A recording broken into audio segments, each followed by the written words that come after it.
Et si la vraie force du chrétien ne se trouvait ni dans ses efforts, ni dans ses émotions, mais dans une personne divine qui vit en lui?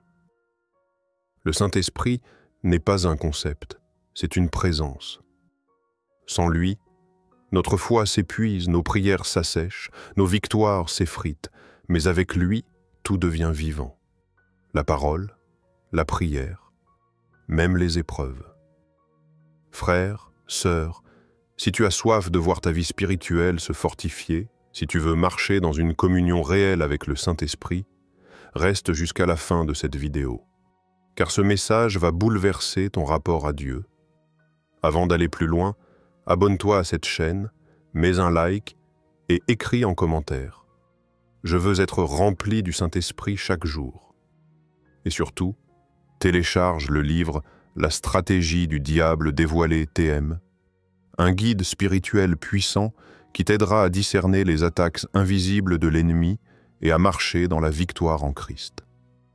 Ce livre te révélera comment fermer les portes spirituelles que l'adversaire utilise contre toi et t'armera pour vivre une foi solide, enracinée dans la lumière de Dieu. Le lien du livre est dans la description de la vidéo. Maintenant, entrons dans la profondeur de ce mystère. Comment devenir passionné du Saint-Esprit et fortifier ta vie intérieure? 1. Le Saint-Esprit, non pas un visiteur, mais un résident. Le Saint-Esprit ne cherche pas à être une visite passagère dans ta vie. Il n'est pas un invité d'honneur qui vient pour un temps de louange avant de repartir quand le culte se termine. Il est venu pour faire de ton cœur sa demeure. Il veut régner dans chaque recoin de ton être, éclairer tes pensées, purifier tes émotions, diriger tes décisions. Quand il trouve une âme qui lui ouvre vraiment la porte, il ne s'installe pas pour un instant, il s'enracine pour toujours. Beaucoup de croyants vivent encore une foi de visite, une foi d'occasion, ils ressentent la présence de Dieu le dimanche, mais retournent au vide spirituel dès le lundi. Ils attendent un moment d'émotion pour se sentir proche de Dieu, alors que l'Esprit veut les accompagner dans les gestes les plus simples du quotidien. Marcher avec lui, c'est comprendre qu'il n'y a pas de séparation entre le sacré et l'ordinaire. L'Esprit veut t'apprendre à le reconnaître dans ta cuisine, dans ton travail, dans ton silence. La parole déclare « Ne savez-vous pas que vous êtes le temple de Dieu et que l'Esprit de Dieu habite en vous » 1 Corinthians 3:16. Ce verset ne parle pas d'une visite spirituelle, mais d'une habitation permanente. Ton corps, ton âme, ton esprit sont censés devenir le lieu de résidence de Dieu sur terre.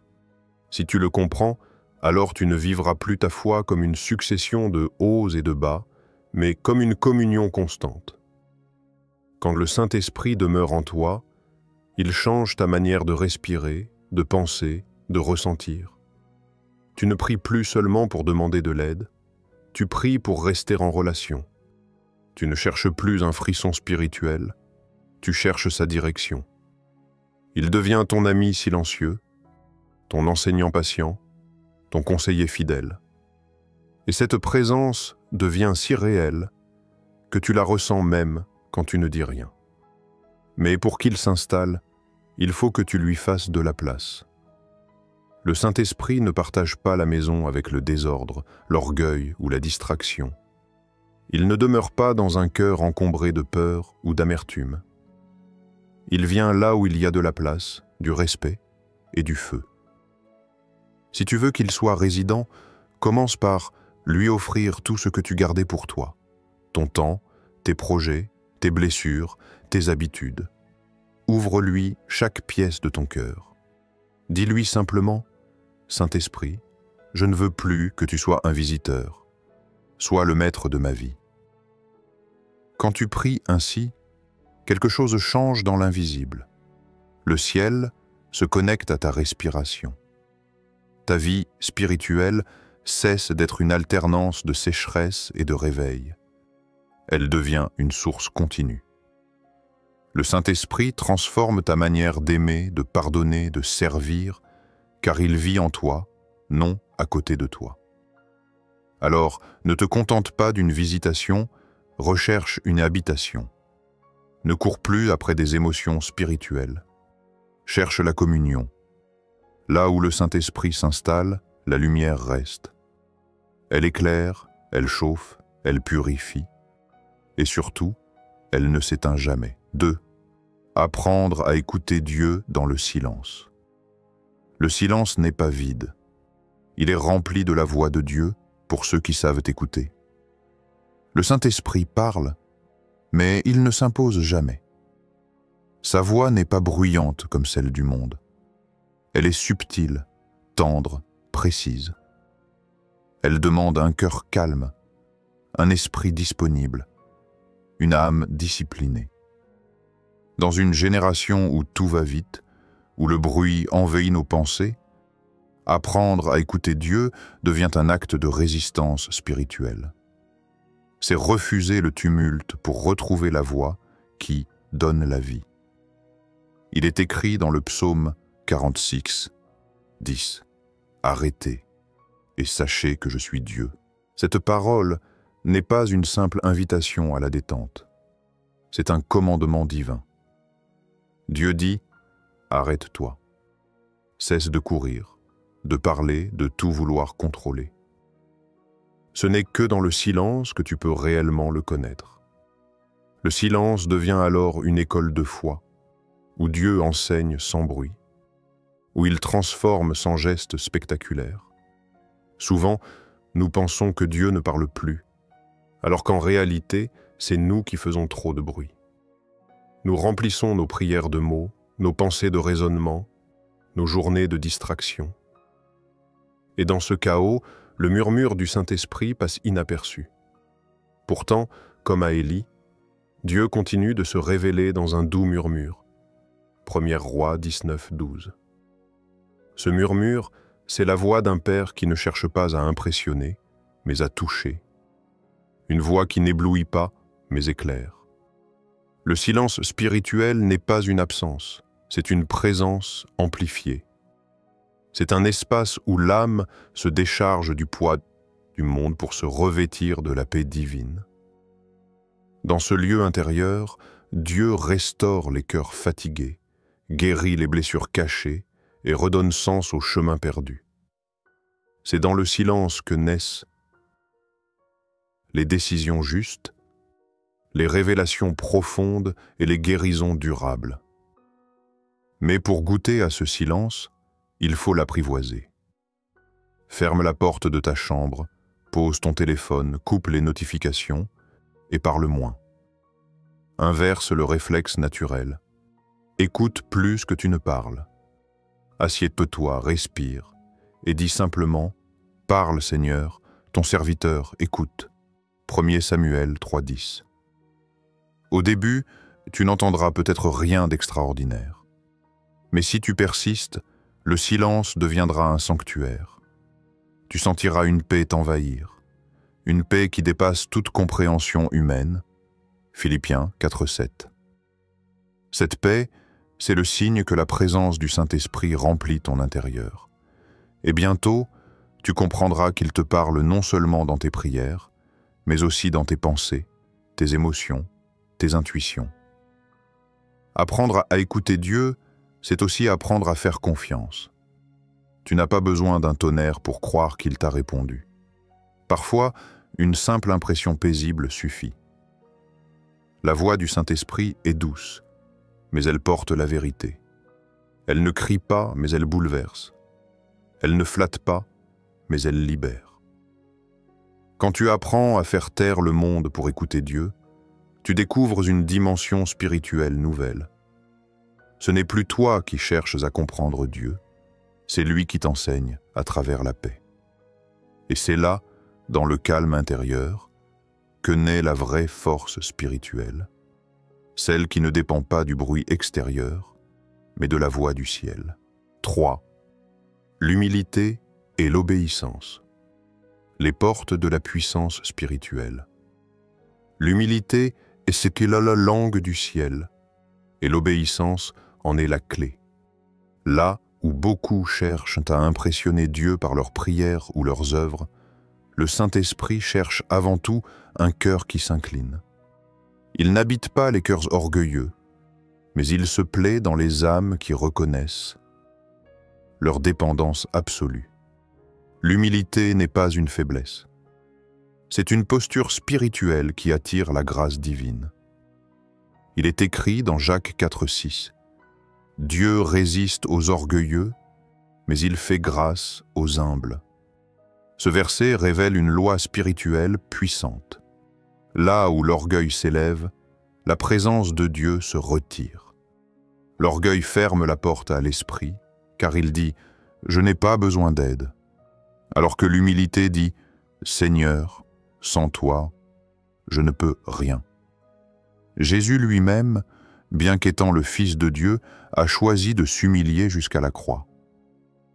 Il a montré que la véritable puissance naît de l'obéissance.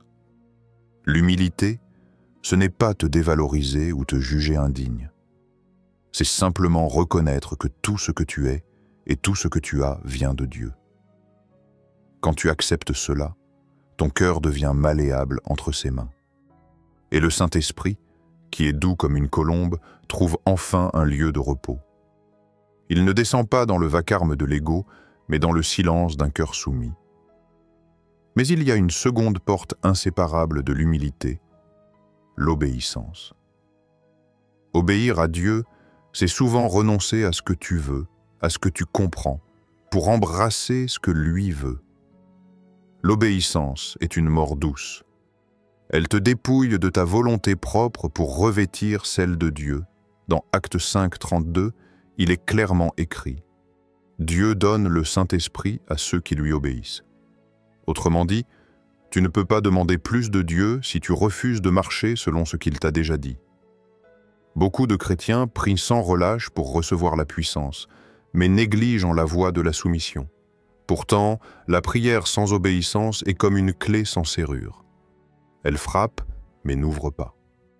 L'obéissance, elle, ouvre des portes invisibles, des portes que les paroles seules ne peuvent pas franchir. Chaque fois que tu choisis d'obéir, même quand c'est difficile, tu actives une dimension spirituelle nouvelle. Quand tu pardonnes au lieu de te venger, tu invites le Saint-Esprit à agir. Quand tu dis non à ton désir pour dire oui à Dieu, tu fais grandir en toi la puissance du ciel. L'obéissance est une graine d'humilité qui produit le fruit de la puissance. Souviens-toi, Jésus n'a pas vaincu par la force, mais par l'obéissance. Philippiens 2,8 dit « Il s'est humilié lui-même en se rendant obéissant jusqu'à la mort, même jusqu'à la mort de la croix. » C'est cette obéissance qui a ouvert le ciel. Plus tu te vides de ton orgueil, plus Dieu te remplit de sa gloire. Plus tu t'humilies, plus il t'élève à son moment.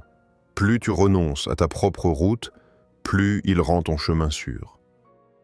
Si tu veux que ta vie spirituelle soit solide, ne cherche pas seulement à prier davantage. Cherche à obéir mieux. L'humilité et l'obéissance sont les deux mains par lesquelles on saisit la puissance du Saint-Esprit. Quand tu t'abaisses, Dieu t'élève. Quand tu cèdes le contrôle, l'Esprit prend la direction. Et alors, ta vie devient une preuve vivante que la vraie grandeur, dans le royaume de Dieu, commence toujours par un cœur qui s'incline. 4. Le pardon, la parole et la révérence. Les fondations d'un cœur habité. Le Saint-Esprit ne trouve pas de repos dans un cœur chargé d'amertume. L'amertume est commune et stagnante. Elle empoisonne lentement l'âme, éteint la paix et ferme les portes de la présence divine. Beaucoup de croyants prient pour ressentir la présence du Saint-Esprit, mais gardent dans un coin de leur cœur une rancune, une blessure non guérie, une offense jamais relâchée. Ce sont ces chaînes invisibles qui empêchent le souffle de Dieu de circuler librement.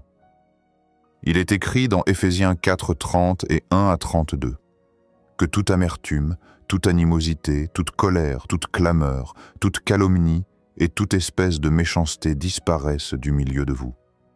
Soyez bons les uns envers les autres, compatissants, vous pardonnant réciproquement comme Dieu vous a pardonné en Christ. Ce passage est une clé spirituelle.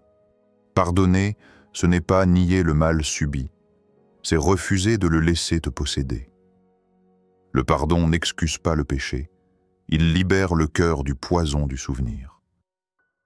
Quand tu pardonnes, tu fais un acte de puissance spirituelle. Tu brises la main de l'ennemi qui se nourrissait de ta colère. Tu rends ton cœur léger et le Saint-Esprit peut enfin s'y reposer. Le pardon, c'est dire à Dieu « Je ne veux plus que cette douleur me définisse ».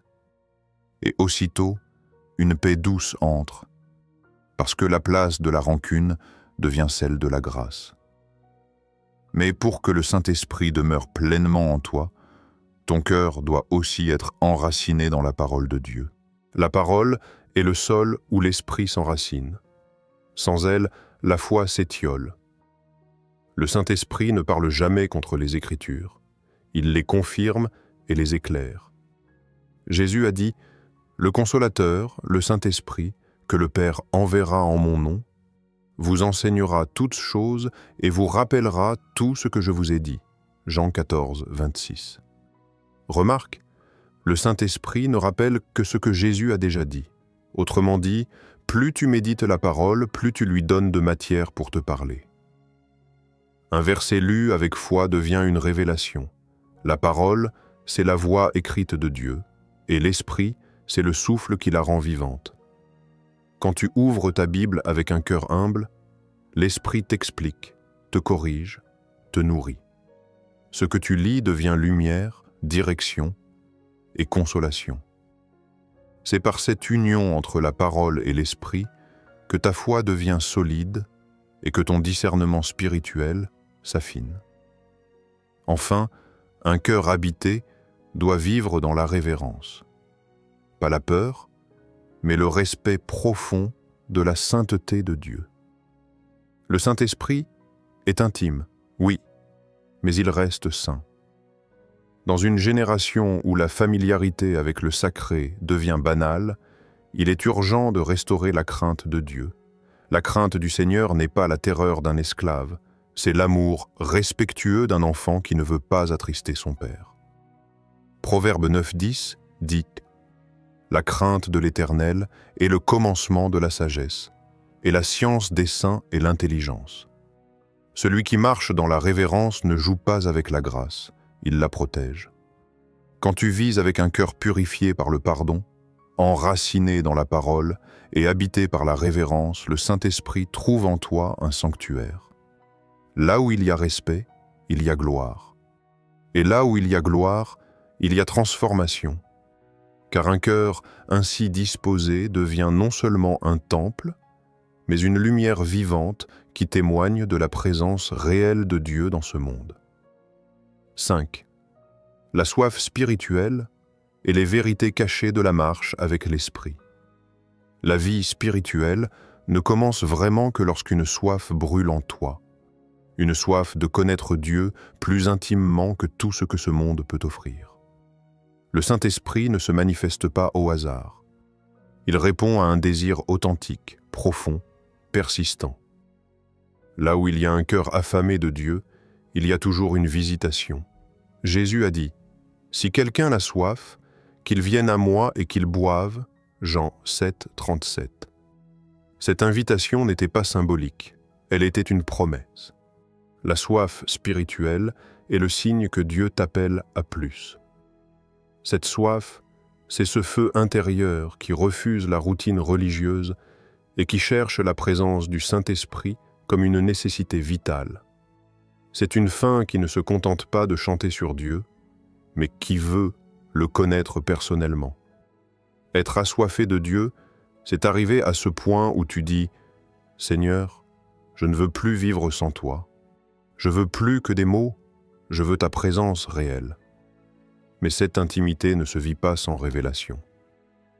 Le Saint-Esprit agit selon certaines vérités spirituelles que chaque croyant doit apprendre à discerner.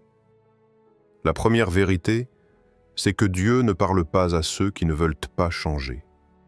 Beaucoup demandent une parole divine, mais refuse de se laisser transformer par elle. Dieu n'est pas un conseiller spirituel qu'on consulte pour confirmer nos désirs. Il est Seigneur, et sa voix appelle toujours à l'obéissance. Dans Ézéchiel 14, 3-4, Dieu dit « Ces hommes ont érigé leurs idoles dans leur cœur. Dois-je vraiment me laisser consulter par eux? Tant que ton cœur reste attaché à ses propres volontés, le Saint-Esprit reste silencieux. Mais dès que tu dis sincèrement « Seigneur, parle, même si ta réponse me dérange, le ciel s'ouvre. » La deuxième vérité, c'est que le Saint-Esprit agit dans le temps de Dieu, pas dans le nôtre. Il ne répond pas à nos urgences, mais à notre préparation. Dans Jean 11, quand Lazare meurt, Jésus retarde volontairement son arrivée pour manifester une gloire plus grande. Ce que tu perçois comme un retard est souvent une orchestration divine. Le Saint-Esprit ne se précipite jamais, car il travaille selon le rythme parfait du Père.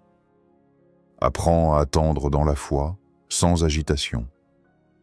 La troisième vérité, c'est que le brisement précède toujours l'onction. Dieu façonne ses serviteurs dans la douleur avant de les revêtir de puissance.